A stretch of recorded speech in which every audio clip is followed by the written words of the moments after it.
Hey, mister. I'm the daughter of this company's owner, alright? My dad's the boss. Don't lump me with these lowly, poor employees. Surprised by both her vulgarity and her true identity, my dad paused with a shocked expression, then cleared his throat softly. Meanwhile, Carol wore a smug look, as if she had just made a grand statement. Remembering that Dad originally came to our company for business, I realized we couldn't afford to cause any more trouble. So I tried to apologize to Carol. Just then, Dad spoke in a low voice. So, the lower ranks are the poor employees, huh? Maybe it's time to revise the salary structure. He muttered this almost to himself. What? Are you mocking me? Fine. Mister, what's your name? Which subcontractor do you work for? I'll tell Dad about you. It might just be your fault if the company goes under. Carol retorted. Dad, looking slightly puzzled, thought for a moment before breaking into a smile. Then, let's go say hello to the boss. Lenore and the others, come along. Everyone except Dad looked shocked, but he walked ahead. Not wanting to be left behind, we hurried after him. My name is Lenore. I'm a hardworking 28-year-old. The company I work for is quite large, and I work tirelessly every day. My dad, concerned about me, contacts me once a week, but I always reply with, "Don't worry." Trying to reassure him, almost forcibly. His concern is probably because he wants to recruit me to his company. 7 years ago, when I was still a college student, I was busy with job hunting every day to secure a job offer. Dad, who runs his own company, once invited me to join his company, saying, "Why bother with job hunting? You can just come work for my company." It's not that I didn't want to go to his company, but I didn't want to rely on such connections. I wanted to succeed on my own merit. And I wanted to work alongside him, as an equal, once I was fully competent at my job. I explained this and persuaded him. Reluctantly, he agreed, and I joined my current company. It's been 6 years since I started working here. Now, I have more responsibilities, and I even have subordinates. And it's our busy season. It's not uncommon for our department heads to be absent from the office for an entire day during this time, and sometimes I can't even sit at my desk for more than 30 minutes. We're that busy. I don't have the luxury of constantly worrying about Dad's feelings. Today, I've been bustling around the office since morning. Even amidst the rush, a shrill voice caught my ear as I passed by a meeting room, prompting me to stop. The door was slightly ajar, and peering inside, I saw a woman with a tray bowing her head before another woman who sat arrogantly, berating her. How many times do I have to tell you? I don't like coffee, I want Coke. It seemed the employee had brought the wrong beverage. The angry woman looked younger than me, but whose guest was she? A frequent complainer, perhaps? It's disgraceful to fuss over complimentary beverages. I wondered what her parents would think. Just as I was about to open the door and intervene. Ah, there she goes again.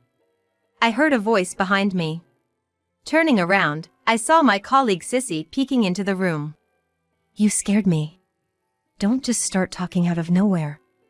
I chided her in a whisper, careful not to be overheard. Sorry. But it's unexpected to see you peeking, Lenore, she said with a mischievous grin. Sissy is only a year younger than me, even though she's my subordinate. We get along well and often go out for drinks. Professionally, she's my subordinate, but in our private lives, we're like friends. I wasn't peeking. By the way, Sissy, do you know who that woman is? I asked. Oh, she's quite notorious around here, Sissy replied with a slight smirk. That's Carol, the boss's only daughter. His daughter? But why is she here? I inquired, puzzled. She occasionally comes to play around like this, throwing her weight around with the staff. No one dares to contradict her because she's the boss's daughter. As Sissy explained, Carol continued to berate the employee. Go buy me a Coke. What's your name? I'll tell Dad, she shouted. I want to help that employee, my colleague, but I hesitated. Let's get back to work for now, Lenore. Sissy suggested. Poor thing, we don't keep Coke for guests. Sissy gently closed the meeting room door, holding the handle that I was gripping. She enjoys bossing the staff around like this. She never actually reports anyone. Last week, it was ginger ale. You have work to do, Lenore. She's not worth your time. Her words reminded me of the tasks I had to complete. Sissy, are you free now? Want to come to the warehouse with me? Sure. I was actually looking for you. I have some business there too. We left the meeting room, the shouts still echoing, with heavy hearts. Why does Carol come here to play? She should be having fun with friends. She looks college-aged. I pondered aloud while checking inventory in the warehouse. Apparently, she's joining the company next year. She's been visiting frequently for that. You'd think she'd rather be with friends, but she doesn't seem to have many. Sissy commented. True. I mused, feeling uneasy about Carol. Shouldn't she value the employees who support her family's business? Especially since they'll be her coworkers and supervisors next year? It's not right to treat them as mere playthings. Does she not realize she's embarrassing her parents? As I pondered these things, the pressure of my pen on the inventory notes inadvertently grew stronger. Noticing this, Sissy glanced at my notes. I get why you're angry, Lenore. She's exactly the type of person you dislike the most. She said with a wry smile. That's true, but what really irks me is the boss and the executives who say nothing. They should reprimand her for such behavior. Apparently, she's an overindulged child, born late in her father's life. Sissy explained with a gentle smile, easing me back into work mode. Thanks to her, I managed to finish the warehouse work surprisingly quickly. Exhausted from the day, I was heading home when my mobile phone rang. It was a message from Dad. Lenore. I'm coming to your company tomorrow for a business deal. If you're free, I'd like to see you. I was surprised. Dad was visiting my office? The company I work for is in the same industry as his company, and I knew they were connected, but it was the first time he had shown his face at my company in the 6 years I've been working there. I hoped to see him, but it really depended on timing, so I just replied. If I'm free, I'll come and see you. Let me know. And then closed the message. The next day, my office was busy, but things started to calm down by lunchtime. While eating, I received a message from Dad. I'll be at your company soon. I checked the time and decided to wait for him outside. As I got up, Sissy, sitting next to me, asked, Where are you rushing off to, Lenore? It's still lunch break. Oh, my dad is visiting the office today. I thought I'd go say hi since it's been a while. What? Can I come too, just to greet him? She asked excitedly. Sure, let's go together, I agreed. Sissy followed me, checking her reflection in the window and fixing her hair. I was pleased to have such an eager subordinate. While Sissy and I waited for my dad at the entrance. Is that him? She suddenly pointed to a taxi. I shook my head. Steve would have driven his own car rather than take a taxi. As we looked in the opposite direction, a shrill voice called out. Nice of you to meet me here. I pretended not to hear, but Sissy made a disgusted face as if to say this is the worst. Hey, you over there, where are you looking? I'm right here. I turned around, frustrated. And there was Carol. She was dressed inappropriately for the office, in a flouncy miniskirt and casual t-shirt, clacking her heels as she walked towards us. Excuse me, but you're mistaken. We're waiting for someone else here, I said, looking away again. In an ear-piercing tone, Carol shouted. What's with that attitude? Aren't you an employee here? Apologize right now. Sissy looked at me with a panicked expression. Yes, I'm an employee. But why should I apologize? I responded calmly. What? Carol seemed even more incensed by this. You, a lowly employee, think you can talk to me like that? Really, old lady? Well, a company needs its lowly employees, doesn't it? And for your information, I'm only 28, not an old lady. Carol burst into laughter at my reply. 28? You look much older. Is it hard being poor? I pity you, she said, pointing at me mockingly. I was furious, but I couldn't do much since she was the boss's daughter. I had to stand there, seething in silence, as she laughed. Then, "Hey, Lenore! Long time no see!" I heard a voice from afar. Approaching us was Dad, a slightly overweight, ordinary-looking man in a suit, waving his hand. "Who's that weird guy?" "Hilarious," Carol said, looking at him and laughing. That was the last straw for me. "Excuse me, that's rude." I raised my voice. "What? Who are you yelling at?" Carol yelled back. "What's going on? Are you all friends?" Unaware of the situation, Dad smiled at me kindly. "What? As if I would be friends with these people." Carol snapped at him, switching her target from me to him. Dad's expression changed immediately. "How rude to say these people when you are colleagues who work together." He was right, but Carol wasn't convinced. "Listen, old man. I'm the daughter of this company's owner. My dad is the boss. Don't lump me with these lowly, poor employees." Dad looked shocked by Carol's rudeness and her identity, then cleared his throat softly. Meanwhile, Carol looked smug, as if she had just triumphed. Remembering that Dad originally came to our company for business, I realized we couldn't afford to cause any more trouble. So I tried to apologize to Carol. But at that moment, Dad spoke in a low voice. "So, the lower ranks are the poor employees, huh? Maybe it's time to revise the salary structure." He muttered this to himself. "What? Are you mocking me? Fine.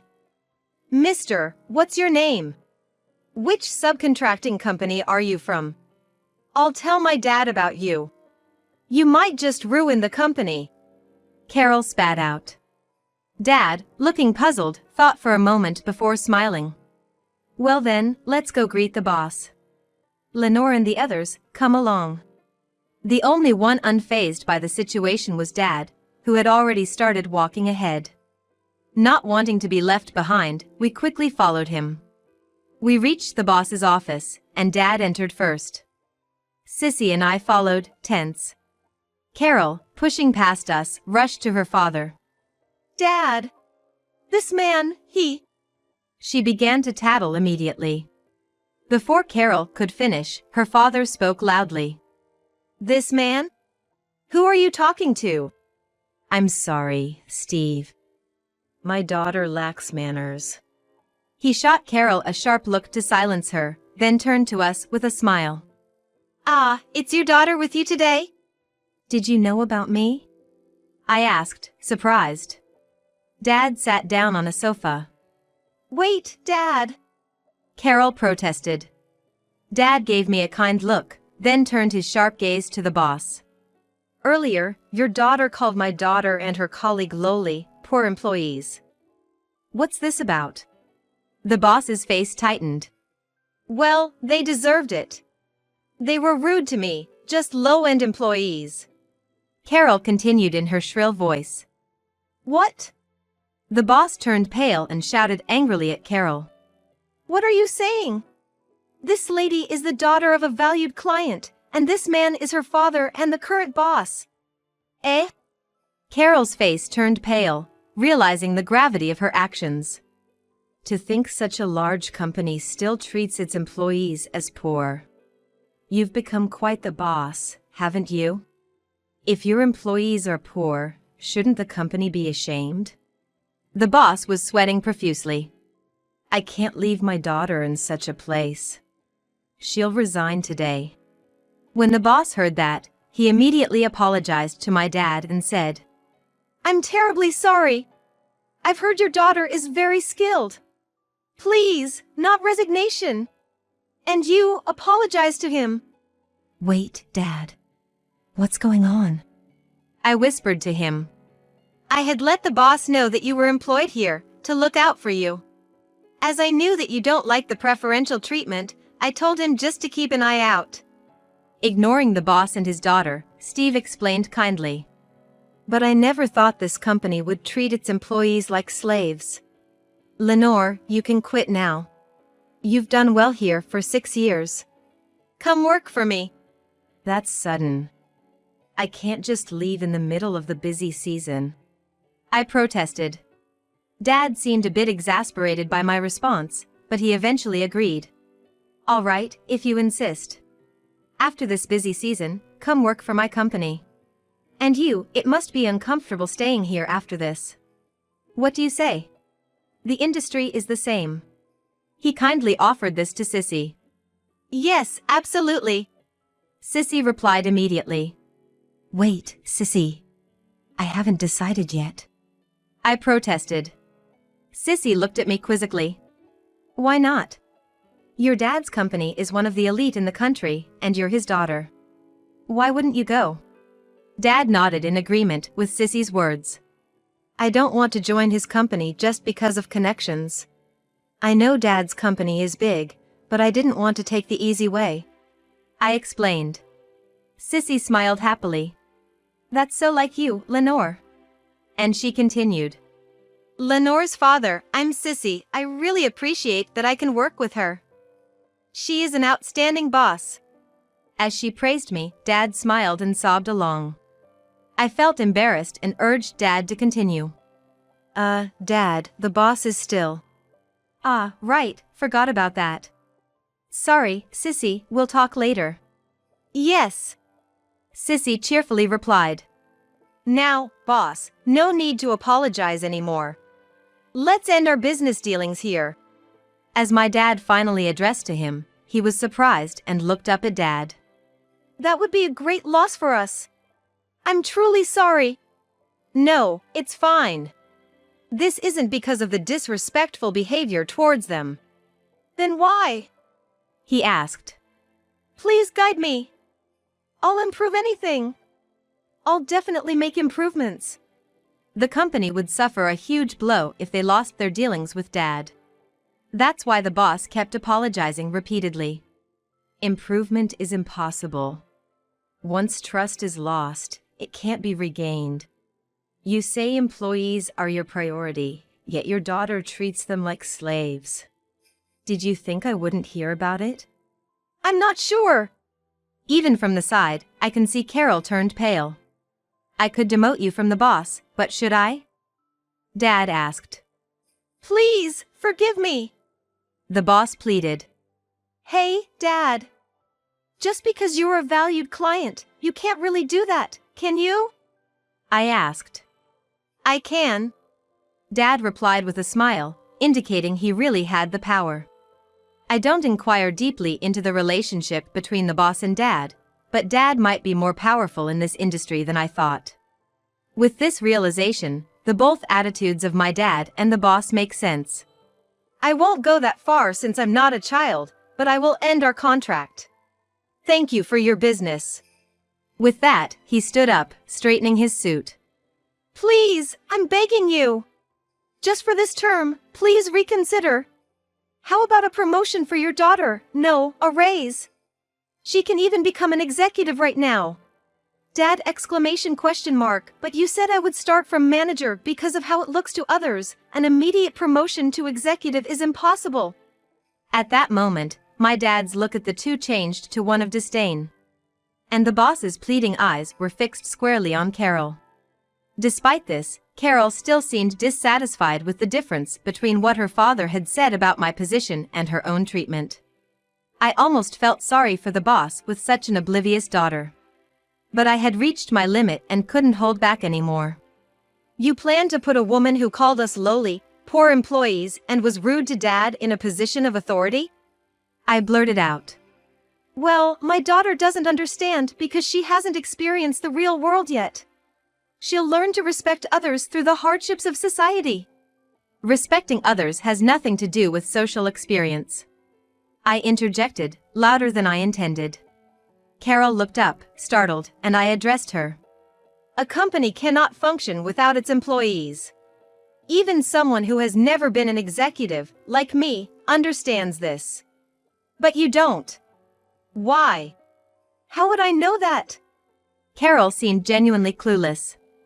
Do you think being a daughter of privilege puts you above others? Of course.